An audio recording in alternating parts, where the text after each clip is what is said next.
I'm Jennie Batchelor and I'm co-director of the MA in 18th Century Studies and co-director of the Centre for Studies in the Long 18th Century. And I'm Donna Landry. I'm also a co-director of the Centre for Studies in the Long 18th Century and co-convener of the MA. And I'm Abigail Mann and I'm a student of 18th Century Studies here at Kent. One of the modules that I convene is Extremes of Feeling, Literature and Empire in the 18th Century. This is one of the core modules, and it also provides a bridge between studying the 18th century and post-colonial studies, which is something else that's quite a feature at Kent.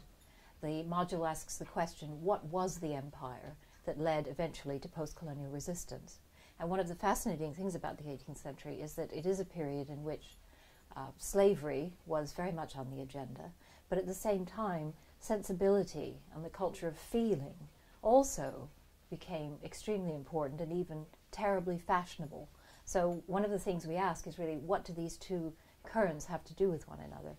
And how do they resonate through not only literary writing, but also intellectual prose, various kinds of visual representation, and questions of historical reenactment, because the 18th century is also a very rich period in which, because of material culture, because of the remains, the legacies of the 18th century that are still very present today in gardens, in country houses, in lots of Georgian architecture throughout Britain, as well as very popular writers such as Jane Austen.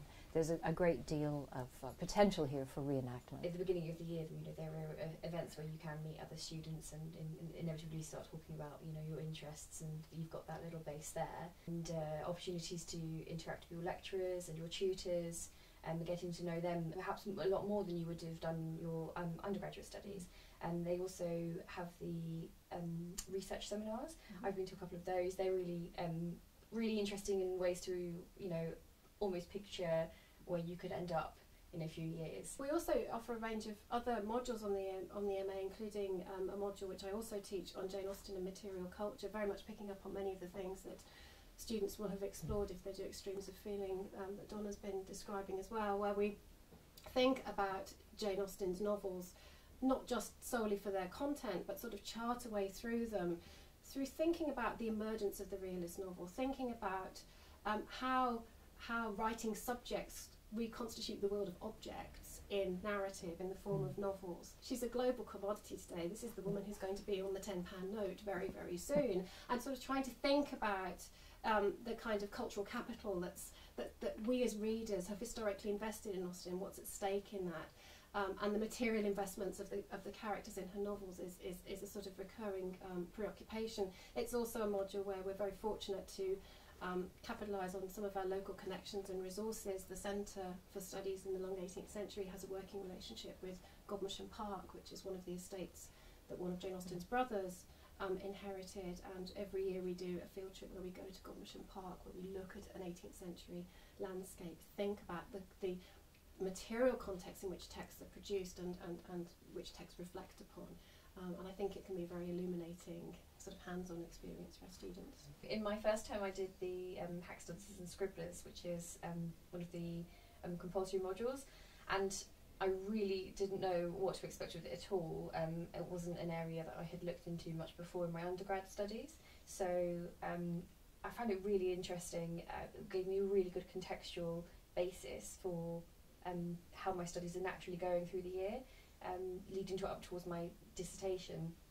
And I also took the Enlightenment and Counter-Enlightenment module, which is a recommended module, and really enjoyed that because it was picking up on the philosophy that I had studied in my A-levels, and I really was keen to draw that into sort of my cross-analysis and my interdisciplinary interests through this course. One thing that is quite unique in our 18th century MA here at Kent is that we have the option of studying the 18th century with a semester in Paris.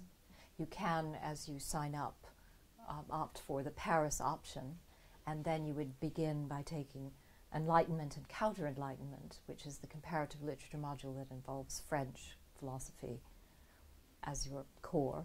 You would then be able to take another module here at Kent, and then in the spring semester you'd be going to Paris, where you would have specifically Paris-focused modules. So just consider that, the comparative Enlightenment aspects of moving between Kent, London and Paris, and studying the philosophes on their own terrain. I knew that teaching would be what I would end up in, and so choosing to do the MA has helped me decide where on the spectrum and what age it is that I wanted to teach.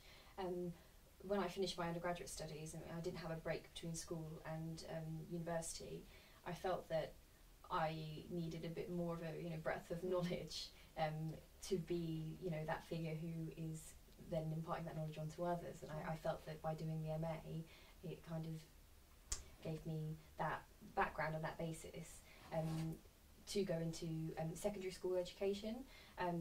But then as this MA has gone on, I've actually become really, really keen with studying, and I'm perhaps thinking that when I finish I will pursue education, whether that is in a classroom or working more behind the scenes, and then perhaps if I get the pull to come back again, consider doing doctoral work in the future. Which would be fabulous.